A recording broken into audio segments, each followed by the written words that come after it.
It's the Cooper and Anthony Show. The woman's name is Nita Marie Godwin. Okay. She used to sell Mary Kay cosmetics, and she was really, really good at it. And how do I know? Well, she made this video of her explaining how she's so good. So let's just get a little taste of who Nita Marie Godwin is. So I decided to take the plunge, start my Mary Kay business, and what's so exciting is I earned a free car in just 10 She's somewhere in Colorado. She's all excited. She got the pink Cadillac. Taxes, title, and 85% of the insurance. I had no idea it was actually going to happen. I thought it was just something that people talked about, but the fact that I actually is she hot? Do you think she's hot? She hot? Yeah, she hot. If she takes her 3 sons to T-ball in a minivan and she's next to all the other moms, she's up there. She's taking them in the pink Cadillac she got from Mary Kay. Then no, she's not hot. Okay. No, I mean, I've done worse. So, I mean, maybe. Okay, I'm asking for a reason. I'm just kind of curious from a male perspective what the hotness level is of this particular woman telling you about Mary Kay cosmetics. So, you want to watch her for another second to get a sense of who she is? To figure out. Yeah, just give me like a little bit more of Nita Marie Godwin, just so you can get a sense of who it is we're about to tell you a story about. We have a whole story about her. But I remember I was only 24 and I was driving around in my red Grand Am. I thought it was pretty cute, and everyone else thought it was cute too. But it was so fun because I had a lot of people that didn't believe I could do it. And so she's telling us all about like her life as a Mary Kay expert salesperson. She's very excited. Made me think, wow, if I can earn my free car, what? Yeah, she's really selling this car. What else can I do with Mary Kay? So just a couple months later, I quickly climbed the ranks to top 0.1% of the company. I know it sounds crazy, but there's lots of consultants, but I became one of the top 1%. Somebody's got to be on the top 1%. Of the leaders in Mary Kay. Driving a car. So that's enough. You got a sense of her. She became one of the top leaders in Mary Kay cosmetics, making, I guess, a lot of money at a very young age doing Mary Kay. So she's somebody that is obviously kind of a joiner. Like she'll hear about like a get rich quick scheme kind of thing. And if it sounds legit to her, she'll get on board with it. She's that kind of chick. And the reason I'm telling you about that is because apparently she's just heard that there's way more money in taking off your clothes for OnlyFans than she could have ever made selling Mary Kay cosmetics. So Nita Marie Godwin, now known as just Nita Marie, changed jobs. So I sent Anthony a link of what Nita Marie is looking like these days. Some stills from her OnlyFans page. Just want to get your initial reaction when you see what Nita Marie looks like now. Yeah, she looks a little different. Yeah. Yeah, well, most women look a little different when they take off their clothes and put on lingerie, and she's pretty tatted up, like more than you'd expect. Yeah, so this is her TikTok, and she does a lot of showing off of her boobs. One of her favorite things to do. Yeah, she loves those boobs. One of her favorite things to do is not just even show off the boobs, but she really, really likes to sit on a big, giant rubber ball and bounce up and down. That's one of her favorite things. She does it a lot on her TikTok and on her OnlyFans. So she's trying on bikinis right now for her OnlyFans fans, for her peeps, So she's obviously pretty well known because she has a ridiculous amount of followers on TikTok and on OnlyFans. But here's why she's in our news today. She's a Christian. She's very religious. She said that God wanted her to strip for money and bounce up and down on a rubber ball in a bra. But she also now is telling us that she and her partner are in a threesome with the Lord himself. How is that possible? She doesn't just love God. She invites God. God, yeah. Into the bedroom. Yeah, she said they're in a throuple, or threesome. So here's what she says. She calls it a sacred and spiritual menage a trois. Mm-hmm. She said, there is nothing more fulfilling or satisfying than when you experience God's love while you pleasure your partner. She said that twice a week, they invite, quote, God to be a part of their lovemaking. And then it's up to God. Is he busy? Huh? Has he got other things to do? Is there other things for God to do than join in and have sex with this woman and her husband? I don't know that it's her husband. She keeps saying partner, so we're not quite sure if it's male or female or what the relationship is. She just says partner.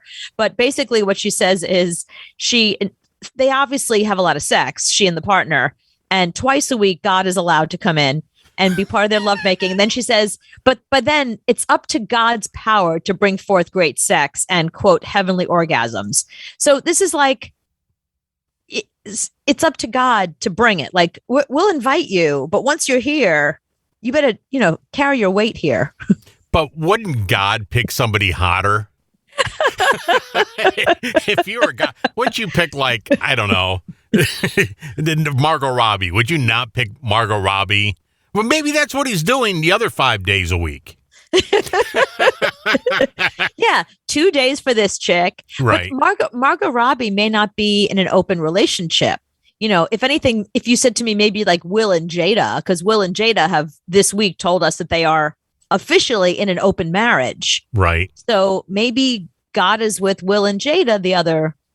He needs a couple of nights off. So we give him like maybe 3 nights with Jada and Will, 2 nights with this chick, and then like 2 nights on his own to do whatever. No, I'm pretty sure whatever he wants. If you're the Lord, you can close the deal with pretty much anybody. I'm pretty sure that, on Family Guy, Jesus hooked up with Lois. Right. She didn't have a problem with that. So if you're God, I'm pretty sure you can close that deal.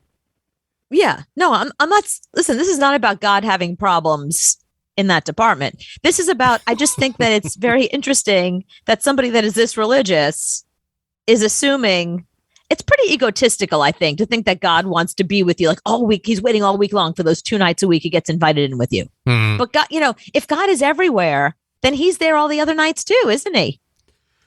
Well, she doesn't invite him though. He doesn't. I see. Yeah, he doesn't get a calendar invite. So it's non-consensual except for those 2 nights. Right. So then she brings God into it. That's just wrong. She really loves her boobs, by the way. Yeah. Looking at these photos, she really, I mean, you say she has a ton of OnlyFans. Well, yeah. The boobs have a ton of OnlyFans, not her. Well, I think she has a lot to do with the boobs. I mean, and the thing is, she's smart though, because she doesn't just have the boobs. Like she uses them. Like she's always like pushing them together, and she gives them cute little tops to wear, and she jiggles them a lot. And she really works those 2 boobs. Like I've got boobs that are just as, my boobs are just as tired as hers. But she seems to show hers a good time. Yeah, I think she's had help with hers. I don't think when she was in Mary Kay looking at that video, they were that big. So she may have had some help. No. If you look carefully at the Mary Kay thing, I was thinking like she had the big boobs then, but she covered them up more. Oh. Because she was pretending that she was a Christian. Selling Mary Kay with her pink car. Right, with her pink car. Now she's a different type of Christian. Oh. But yeah. OnlyFans is where she's at now. So she's not hawking cosmetics anymore, I guess. No, that's the whole point of the story, that was 2018. That was so 2000. That was so 2000 late. Right. Now that she's heard about OnlyFans, yeah, that's what she's doing instead. What else you got? Give me more! It's the Cooper and Anthony Show. How much do you hate mosquitoes? Is this a knock on my boobs again? You making fun of my boobs now? Is this a boob joke? Because I don't like it. No. Just mosquitoes suck. It's a big business for companies to come in and spray for mosquitoes. So they're doing all these tests to figure out how to make mosquitoes go away. So one of them is to play mosquito songs, to play music. What kind of music do mosquitoes like? Well, that's the thing. No, you want to find out what music mosquitoes don't like. I see. So when they hear that, they go, "Oh crap! No, I hate this." And then Okay, they go don't play them. I just want to fly. They probably love that song. Yeah, that's their favorite song. Sugar Ray, they're all over it. No, so they played them a bunch of songs. I mean, country and classical and rap and R&B, and the Mosquitoes were fine. They played one song, and the Mosquitoes went, "That's it. I'm out of here. I'm not going to bite." Please tell me it was. Let me guess. Something Katy Perry. No, that would have been good though. No, because remember, they were using Katy Perry music to flesh out the Al Qaeda out of the caves in Pakistan. Don't you remember that? Mm-hmm. They were blasting Katy Perry to get them out of there. I can't hear fireworks no more. I'm done. No, I guess the Mosquitoes like that. So, but when they played the Mosquitoes Skrillex, they hated it. They hated it. They ran. They said, "This is it. I can't handle this."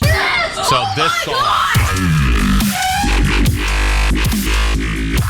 Mosquitoes hate this song. Mosquitoes aren't the only one. No. Scary Monsters and Night Sprites is the name of the song. This is the one they hate. So if you have a party in your backyard, you just need to play this song over and over again. The mosquitoes will go away. So will your friends. Yeah, but they won't have no mosquito bites. But I love that they finally landed on this song to play for the Mosquitoes, and Mosquitoes went, "That's it, I'm out of here. I can't handle it." I wonder how many they went through and how they figured out, like, are there other Skrillex songs that the Mosquitoes liked? And by the time they got to this one, they were like, hang on a minute. Yeah, playing Gorillas or just anything else. But no, it's Skrillex, and this is the song Mosquitoes hate. Yeah, I must be a mosquito. Yeah, that was the one song, and it's a Grammy award-winning album, so the Mosquitoes don't really care. They don't have sex when they hear this song. Wow. They don't bite you when they hear this song. They're out of here. Mosquitoes, female adult mosquitoes were entertained by the track, but the hosts, the guys, hated it. Okay, I see. So, like, if you're a female mosquito, if you're a lesbian female mosquito, that's your favorite song. Right. It's not your favorite song, but you don't hate it. You don't hate it. I see. I understand. Okay. But if you're a boy, you hate it. Yeah. I just want to, I'd love to see the list of songs they went through. Like the list that they went down before they landed on this one. Scientists found that mosquitoes exposed to that song had sex far less often than mosquitoes without music. So if you just gave them no music, they had sex. But if you played that song, they had sex less. Did they try to see if, like, if they want mosquitoes to have sex? Because, you want mosquitoes having sex. If they're having sex, they're not biting you. So if anything, I'd be like, hey, how about a little Barry White, mosquitoes? What do you think? They like that. So I guess that's what I mean. So you want them having sex so that if they're having sex, they're not bothering you. I really want them to go away, though. That's the thing. So when the males hear this, they're like, not that damn Skrillex song again. I'm out of here. And then they take off. Yeah, I'm one of those people that I'm a judge for. Are there mosquitoes around? I don't know. Let me stick my leg out. Like, I used to have dreams as a kid. Like, this was my recurring dream as a kid. Like, you know how on radio, our recurring dream is that you have to get to the station, you're late for your shift, there's nobody there, there's about to be dead air, and you're on like a train that's going nowhere, or you're in the middle of like a stadium for some reason and you can't get out and your shift is about to start. Like those kind of anxiety dreams. Mm-hmm. My childhood anxiety dreams were my legs full of holes from all my mosquito bites. Because everywhere I went, I remember I was a sports kid. I'd be out there playing sports, mosquito bites. I was from a family where, like, they didn't let you stay inside to play, go out and play, mosquito bites. I'd go to camp, mosquito bites. We spend the day at the beach, mosquito bites. Like I lived with calamine lotion in my bag, in my little little girl backpack. I always had calamine lotion with me because I was always like full of mosquito bites. That was always my thing.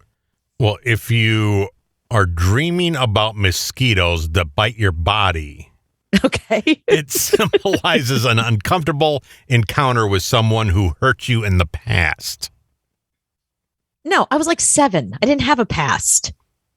If you're dreaming about mosquitoes biting you, it means you're facing complex problems in real life or trying to defend yourself from somebody or something, but you're failing at it. Yeah, mosquitoes. I was defending myself against mosquitoes, and they were biting me anyway. No, it's your fight with your mom back then. So every time you fought with your mom, it was about mosquitoes. I was 7. We didn't fight until I was older. Oh, Trust I guarantee me. you did. I guarantee you had. But yeah, there's a bunch of different mosquito dreams and what they mean. I don't want to know. I got enough. I got enough living with mosquito bites in real life. I don't want. Don't put that in my head anymore. That you were fighting with somebody at 7 and somebody was mean to you. That's why you were dreaming. No, I always have the dream of, the song is ending on the air and I don't have the next song ready. Right. And I can't find the song and there's no song to put on. And then we have dead air. Right. And the DVDs are somehow like locked in a vault, in a tent in the back, but you have to climb down. And as you're climbing, you get lost and then you're running and not going anywhere. And then there's quicksand and you hear the song ending. You hear the end of like a stairway to heaven. You're like, oh, shit. And I have nothing. And back then I didn't think about turning the mic on and just start talking to fill dead air. No, we just had dead air. And I stared at the dead air going, it's so uncomfortable. But no. And then when I got into more radio like this, my dream was I couldn't get Cooper's mic to work. So she wasn't on the air. So it all falls back to dead air. Yeah. Because we couldn't, your ISDN wasn't working or something was going on. That was the big dream. And it's probably a weekly dream. Yeah, it's a common radio dream. A lot of people who are in our industry have talked about that type of dream over and over. Yeah, that's our biggest fear. I think our biggest anxiety. But I wonder how people who get into radio now, there's no such thing as a CD. You know, that it's all on computer. So what do they dream? That the computer dies? Yeah, that they show up at work and their computer dies and they have nothing to say. Right. Because that would happen all the time. Yeah. I'm sure that, you know what, for us, that's a nightmare. I'm sure that actually happens. I'm sure there's people that like, I don't know, they only touch me, they taught me how to push buttons. There's no buttons to push. What do I do now? Yeah, you could turn the mic on and start talking. That wouldn't be so bad. I never thought of that. You know, it's like, hey, it's me, stupid me. I can't find the next song. The CDs are locked up, and you're just going to have to listen to me talk for the next, 30 minutes until I get off the air. Right. If anybody has any CDs out there that you want to drop by the radio station, I'll be glad to put them on, because right now I got nothing. Yeah, because you always have to think in radio, what's the next thing? Yeah, you're always thinking forward. You're moving forward. What's the next element? Yeah, you never look back, you look forward. Right, so what am I going to do after this song? So I guess you don't have that because now it's the computer.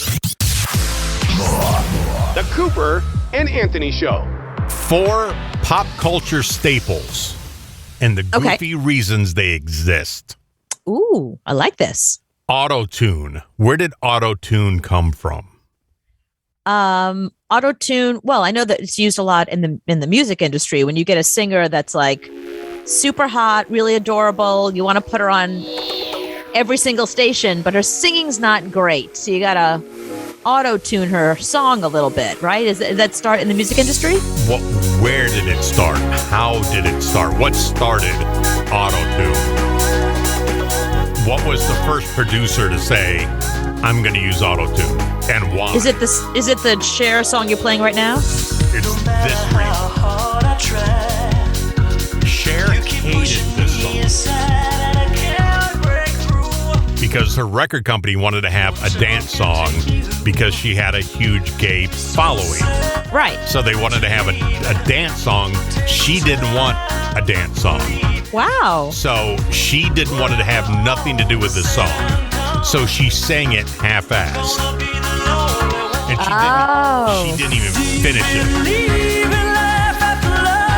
So she sang maybe this line once. So the producer had, I don't know, a minute and a half of Cher singing, and she walked out of the studio. She said, "That's it. I'm not doing this anymore."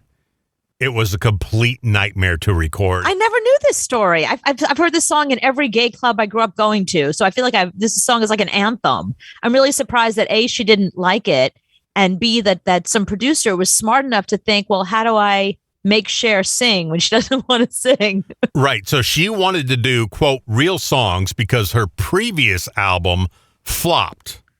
And her record company determined that, we have to do something different with Cher. And she's like, no, I got to do my songs my way. And they said, give us one song. So they did this. She hated it, sang half of it, got up, walked out. So the producer's sitting there going, crap. And it's not even singing on key. What do I do? So he had this new program, and he decided to put it to 0, and it had this weird effect to it. So he started playing with it and did the whole song like that. That's that weird way of singing that we're hearing initially. Right. That's what that is. That's the auto-tune. Yeah, it's called, the Cher effect, or T-Pain wouldn't even be around without this. A lot of artists wouldn't be around without this. She hated it and walked out. It's amazing. It peaked at number 1 in 21 countries. It reached the top. It was in the top 40 on Billboard Hot 100 for many, many weeks. Let's see.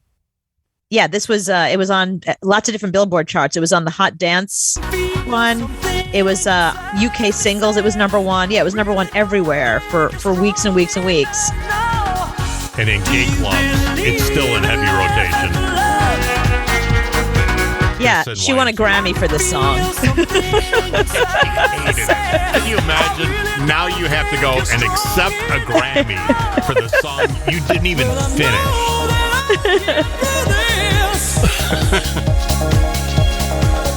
Looks like it won a couple of Grammys. Oh my God. This song won several Grammys.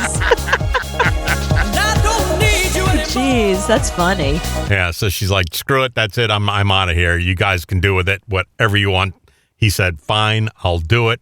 Great producer, changed music as we know it now. That's amazing. I never knew this story. Okay, what else? You said you have some more pop culture stories so for you like us. this now, huh? There you I go. really do. Netflix movies all look the same. Okay, you mean visually, or you mean like the storyline? What part of it? No. The look to it, the camera angles, the way the camera looks. Like if you look at a movie like Citizen Kane, it looks a lot different than the cameras that are used today.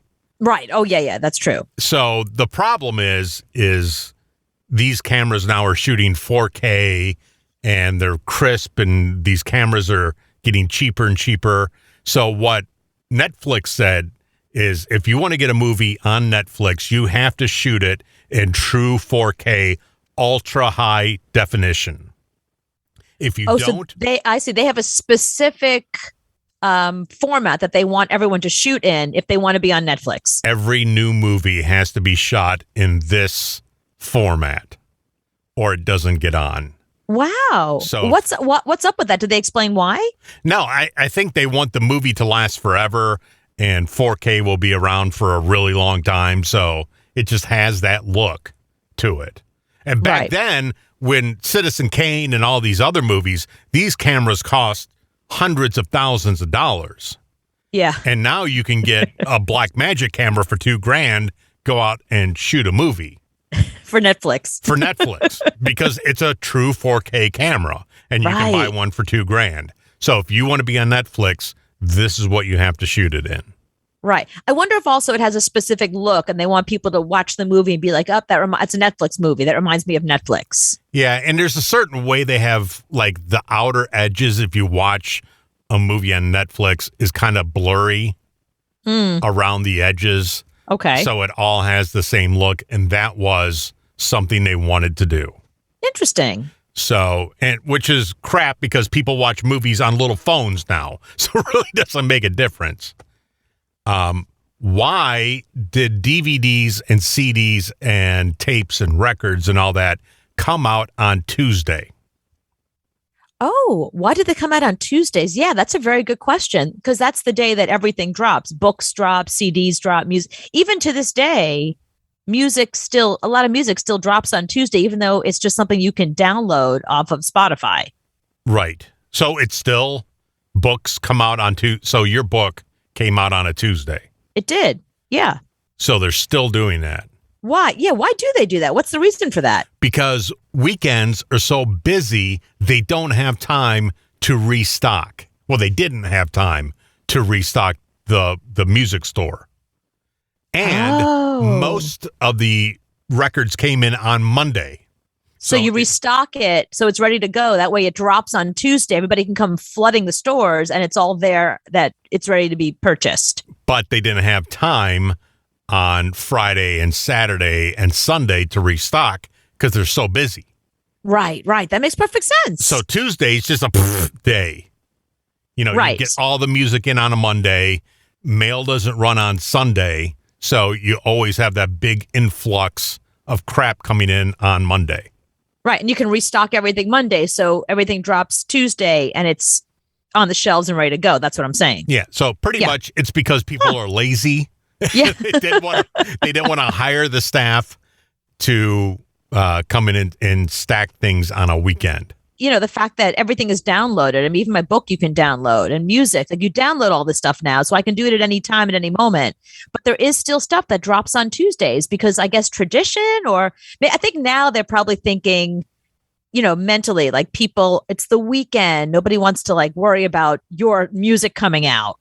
And Monday is tough because you're back at work, you have the Sunday scaries. Now you got to deal with Monday. But by Tuesday, you're kind of up and running. You're like, okay, I'm in my week now. What do you got? Well, the thing is you wanted, let's say you were waiting for the new Dr. Dre album to drop. Right. And you wanted to drop on the same day across the country. So let's say you wanted that album to drop on Friday. Uh-huh. But the problem is shipping times vary from state to state, store to store.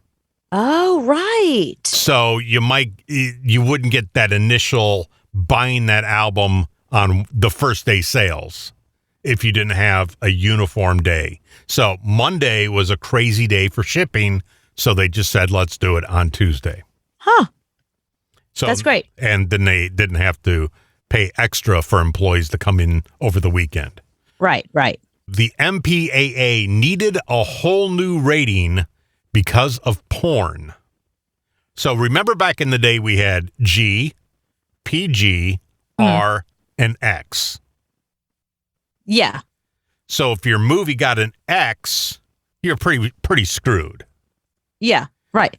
Didn't like Midnight Cowboy or one of those like famous movies, wasn't that rated X initially? Yes. So that was X was becoming associated with porn and not real movies. Right. So Henry and June, a movie that came out in 1990, was a biopic. It had an X rating and was categorized as porn. Oh, isn't it written by like some famous playwright or something? Henry Miller. Okay. It's about Henry Miller. Right. It's about okay. Henry Miller, who was extremely horny, they say. Okay. So they said, we're going to make that X. And they went, oh, you're going to make it X? You're going to screw us. Literally. You know, nobody's going to come out and see it. So that's why. And the movie Showgirls, when that came out, they didn't want to rate that as X because then nobody would see it. Right. So they had to come up with a whole new rating, and that is where NC-17 comes in to play. Interesting. So they came up with NC-17 just to distinguish between porn, like that's X. Right. Or triple X in some categories. And it's like a little more than R. Like R is a little racy. So something between R and X, NC-17, meaning not okay for 17 and under. You got to be 17 and over to ride this ride. Right. With NC-17, you can get blood on the camera when you cut somebody's head off. But I guess you can't do that with R. So they had to come up with something else, because if you're cutting somebody's head off and there's blood everywhere, you don't want it to be rated X, because then nobody's going to see it. So, yeah, you're right. If you name it X, then you know it's porn. And NC-17, you go, maybe there's a little bit of porn in it, but it's not a straight up porn film. Right. So no children 17 under admitted is really what NC-17 means. Mm-hmm. And R means that you can come in under 17, but you have to have a parent or guardian with you. So it's a difference between you're not allowed in here under the age of 17 and you're allowed in if you have an adult. Or if you're my stepfather, you don't even pay attention to the R rating when you have a 5-year-old and you just go ahead and take them. He would take me to the movies every Friday. And now I go back and look at some of these movies and go, the hell were you thinking? I mean, why would you take a 5-year-old to see Coal Miner's Daughter? How the hell did I sit still for 2 hours with that shit? You didn't sleep? You didn't fall asleep? No, because I remember watching it. He took me to Invasion of the Body Snatchers, which probably scared the crap out of me, and The Car, which still scares the crap out of me today, but he had no problem taking me. Horror films at 5 years old. Amityville Horror. You know what that does to a 5-year-old? Do you have any clue what that does? But you really understand that stuff at 5? No, you understand the lady looking out the window and there's 2 red eyes staring back at her. I see. Right. I get it. Okay. And suddenly, like, her head's cut off. Right. Right. And there's blood on the camera and I can't sleep ever again because my mom told him to do something with me. That explains why you take sleep meds even now. You still can't sleep to this day. Because of Coal Miner's Daughter and Amityville Horror. I can't believe, he didn't even look at the rating. He would have taken me to an X, probably. He didn't care. The criteria was if he wanted to see the movie, that's where you were going. Right. Every Friday. I watch those movies now and go, it still scares me today. It's a demon car that comes and kills people. How can you take a kid to see that? It's the Cooper and Anthony Show. Do you want to know the new thing that people are doing to get a buzz? To get a buzz, you mean like to get high? To get high. Oh, like what? What's the new thing? So now I have your attention. Yeah. They're saying that you shouldn't do it, so just stop doing it. It started in Scandinavia, and this happened. It all starts on TikTok. Of course, which means this is not real. Yeah. Mm-hmm. Well, it's real because they're saying don't do it. People are putting nicotine patches in their buttholes and their foreskins for a buzz. Oh my God. Do you remember that episode, my favorite episode of News Radio, which is like my favorite show, is my favorite sitcom. There's a great scene where Phil Hartman, one of the characters, is trying to quit smoking. They won't let him smoke anymore because he keeps smoking inside. He's the newscaster and he smokes inside the newsroom and they won't let him do that anymore. So they say to him, why don't you use the nicotine patch instead? He's like, oh, okay. So he puts on the nicotine patch and he comes in and he passes out, and they find out it's because he's wearing them around his entire body like a belt. He's like 40 on. Yeah, no one told him not to put them all around him like a belt. That's what he says. So when I think of the nicotine patch, I think of that. That's how do you start? Who takes the nicotine patch? Who's the first person to be like, I'm going to put this in my butthole or my foreskin? They're telling you don't do this, because it can cause skin damage and lead to addiction. So this is one thing you don't wait, don't say addiction if you're going to say foreskin. I wouldn't use that word if I were you. But this is one thing you don't want to be addicted to. It's like, I'll be right back. I gotta go to the bathroom and take care of some things. So yeah, started in Scandinavia. It's probably going to come here, and somebody here is going to try it. You know it. I just don't understand. Okay, I have a lot of questions. Did they take the nicotine patch and try it on different parts of their body and end up in the butthole? Or did they try different things in their butthole and then go, oh, the nicotine patch is the one that's getting me the most high? Like, what did they use before that? Baby aspirin? Like what else? What else would you stick in your butthole and be like, this could work? No, they say it started where people are getting drunk. And then they take the nicotine patch out and put it in weird places. They're experimenting with nicotine. Yeah, that doesn't sound like the kind of thing it's not what we meant by experimenting. We said we experimented in college. That's not what we meant. I've heard of women that put Coke in their vagina. Like Coca-Cola? No, cocaine. Oh. They don't want to snort it because they don't want to mess up their nose. So they put a little bit in their vagina. Yeah, I've heard about that before. I've never heard of that in my life. Yeah, well, I have, and sadly, I've heard about it. That's another one that you just don't do it. You should not do that. We're not advocating any of this stuff. This is a cautionary tale. This is a PSA, a public service announcement. How do you do that? You put it on your finger and you stick it up there like you wet a tampon, put some in, and stick it on up there. I've heard people that have put tampons in vodka. I'm telling you, if you can put something in somewhere, there's someone out there that has put that thing in that place.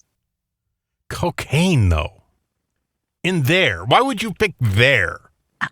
I feel like it's a waste of good drugs. Like That's that what seems I'm like thinking. It's not cheap. It's not cheap. You're right. Where Right. do you start? Do you start with the crushed aspirin and then go, my headache went away?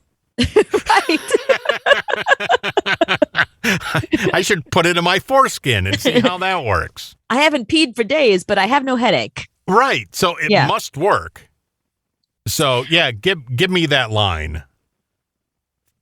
No, I've never heard of this. So they're telling you stop. Yeah, I wonder if it started with, here's where I think it probably started. It probably started with somebody that was hiding it there. It burst. They got a little high and they went, huh.